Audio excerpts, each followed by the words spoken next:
She got a body like an animal, I'm tripping all night. Yeah, can I strip you down, baby, let me open your mind. Yeah, put this down on your finger, I'm gon' make you my wife. Yeah, it's like nobody's watching, everybody's clapping, that's my baby. Magandang araw, Henticians! Ako si Dale. Ako si Carl Adam. At dadalhin namin kayo ngayon sa Quezon Memorial Circle. Ito ay punong-puno ng historical places and historical background kung saan ito ay punong-puno ng saya at kwento.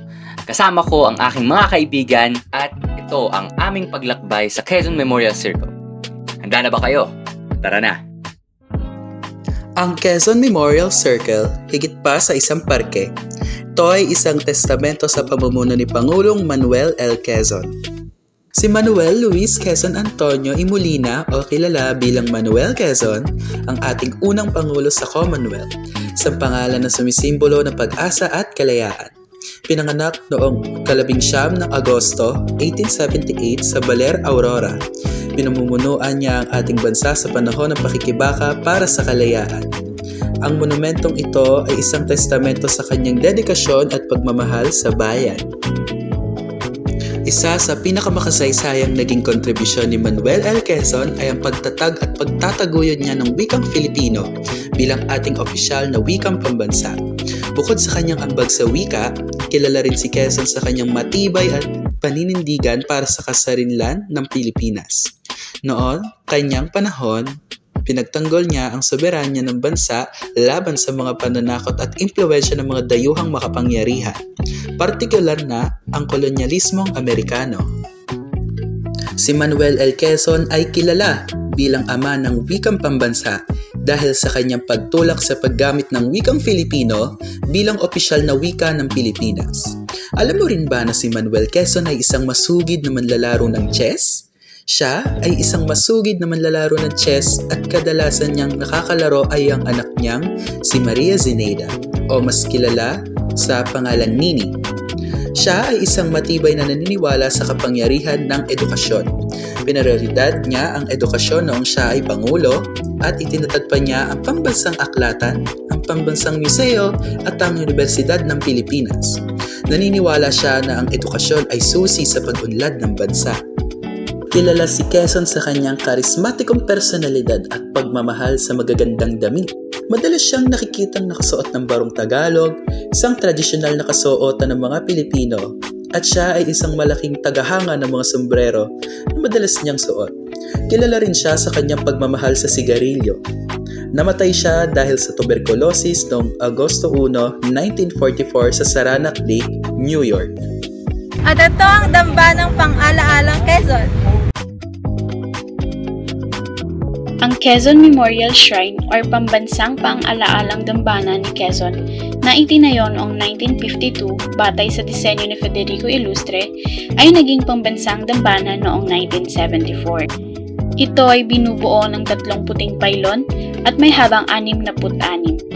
Ang taas ng mga paylon ay kumakatawan sa edad ni Quezon nang siya ay namatay sa gulang na 65. Ang 3 anghel sa itaas ng mga paylon na idinisenyo ni Francisco Monte ay kumakatawan naman sa 3 isla ng Pilipinas, ang Luzon, Visayas at Mindanao.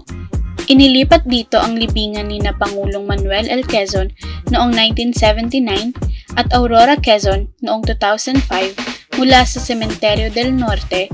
Ito ay matatagpuan sa loob mismo ng dambana. Ang susunod nating pupuntahan ay ang Museo ni Manuel Quezon. Sa paanan ng Quezon Memorial Shrine ay matatagpuan mismo ang Museo ni Manuel L. Quezon. Isang museo na nagtataglay ng koleksyon ng mga kagamitan at alaala na may kaugnayan sa dating Pangulong Manuel Quezon.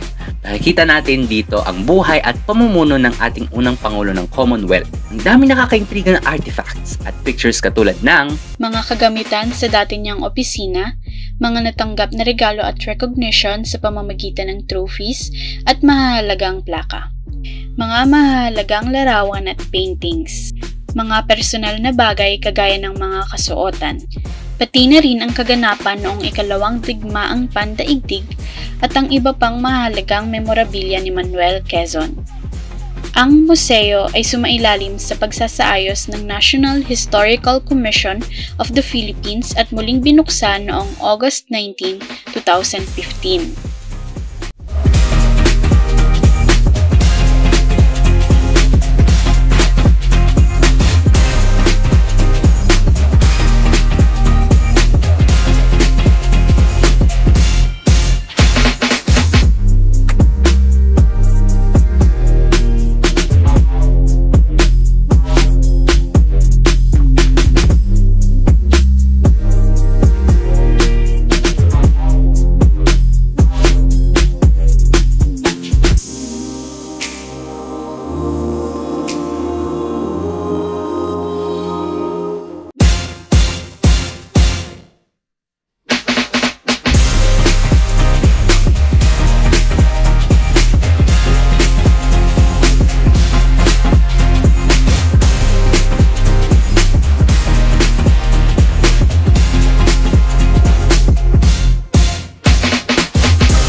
So dito sa playground ng Quezon Memorial Circle, pwede nating dali ng mga bunso, mga kapatid at mga apo ng ating pamilya. Dito ay pwede tayong mag-enjoy at Kung saan mag-enjoy ang mga bata sa maraming paraan. At kung maaga naman kayong pupunta, may morning tiyangge na pwede niyong pagbilhan ng mga souvenirs o makakain. At bago tayo umalis, huwag niyong kakalimutang picturean ang magagandang murals. Ang mga atraksyon at kasaysayan na nakapaloob dito ay tunay na nakakakulay, makabuluhan at nakakaengganyo. Hindi lamang ito isang lugar pampasyalan para sa mga pamilya o barkada, ngunit nakapaloob din dito ang isang mahalagang kasaysayan na nagmula sa buhay ni Manuel Quezon. Ang Quezon Memorial Circle ay isang mahalagang lugar na naglalaman ng kasaysayan, kultura at sining ng Pilipinas. At sa pamamagitan ng pagbisita sa Quezon Memorial Circle, mahahasa ang kaalaman ng mga kabataan at mamamayan sa kasaysayan ng lugar na ito at magkakaroon sila ng karanasan sa mga kulturang nakapaloob dito na nagbuo sa pagkakakilanlan nating mga Pilipino.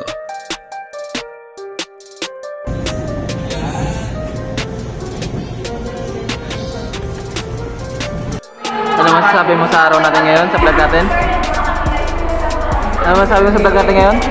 Mainit. Mainit? Ikaw, bossy? Ano masasabi mo sa vlog natin ngayon? Okay lang. Comment sa vlog natin. Ano? Turnover tayo. Ano masasabi mo sa vlog natin ngayon? Ano masasabi mo? Alam na masasabi mo. Gusto ko na matapos tong finals na to. Action! Magandang araw, Electricians!